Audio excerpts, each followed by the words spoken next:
Semper Idem, the motto of the city of Leicester, always the same. But are we? The ancient settlement of Ratai was turned by the Romans into the town of Leicester.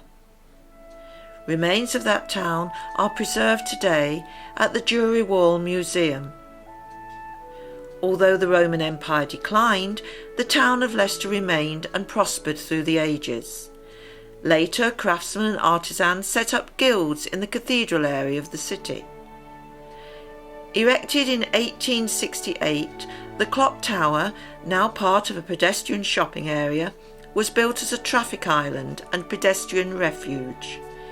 It depicts 4 benefactors of the town.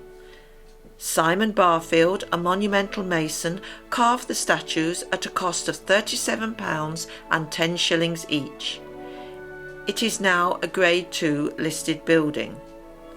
Also in the 19th century, a former mayor, Israel Hart, donated a magnificent fountain in front of the town hall, also now Grade 2 listed. Several old buildings remain in Gallery Gate: the Angel Inn, the Thomas Cook building, all with 20th century so-called improvements to their ground floors. Thomas Cook was the first travel agent. In 1841 he chartered a train to take a group to Loughborough, and in 1994 his statue was unveiled at the railway station. In 1998 the statue of Sporting Success was unveiled in Gallery Gate. Nearby are more utilitarian, less artistic 20th century statues.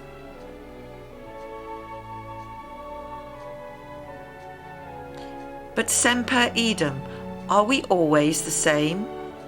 The factories of the 19th century are gone.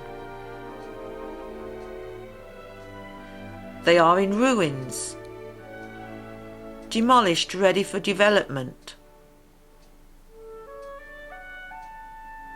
vandalised. Or are these now art galleries for 21st century art? A matter of opinion.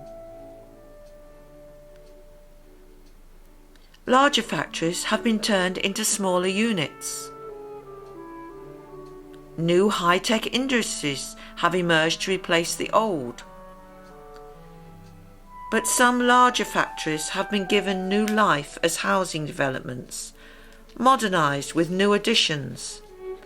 They are used for social housing or shared ownership schemes to help first-time buyers join the property ladder.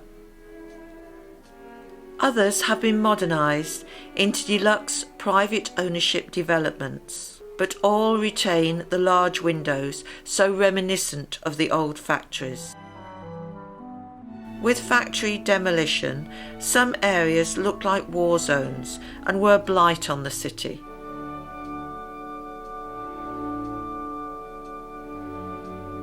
With the 21st century came regeneration. A prominent example was Leicester's Millennium Project, the Space Centre. Used as an educational facility much loved by children for school visits, its design is now an iconic symbol of Leicester's 21st century skyline.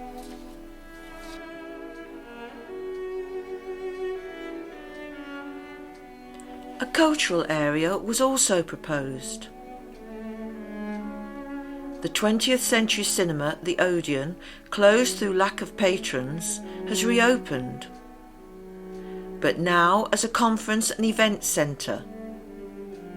It is reflected in its 21st century neighbour, the Curve.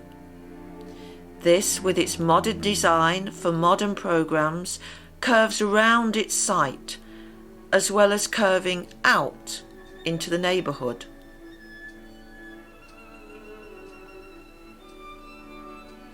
In another part of the cultural area is Phoenix Square, a mixture of apartments, offices and studios, with a state-of-the-art cinema facility. Sadly, within a year, this facility was already in financial difficulty. But the greatest challenge to Leicester in the 21st century will be the change in its population.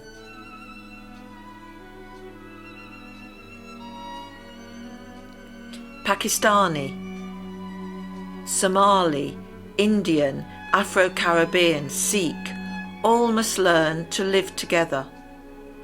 Some newcomers have taken over old shops. Some have taken over old houses and converted them to now have a religious use.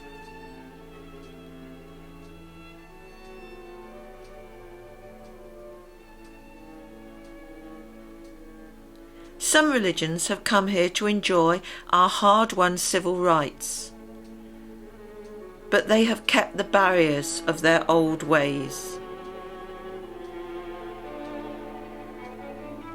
We must all learn to live together. That is the only way to go forward. Leicester was the first UK city in which the white indigenous population became a minority.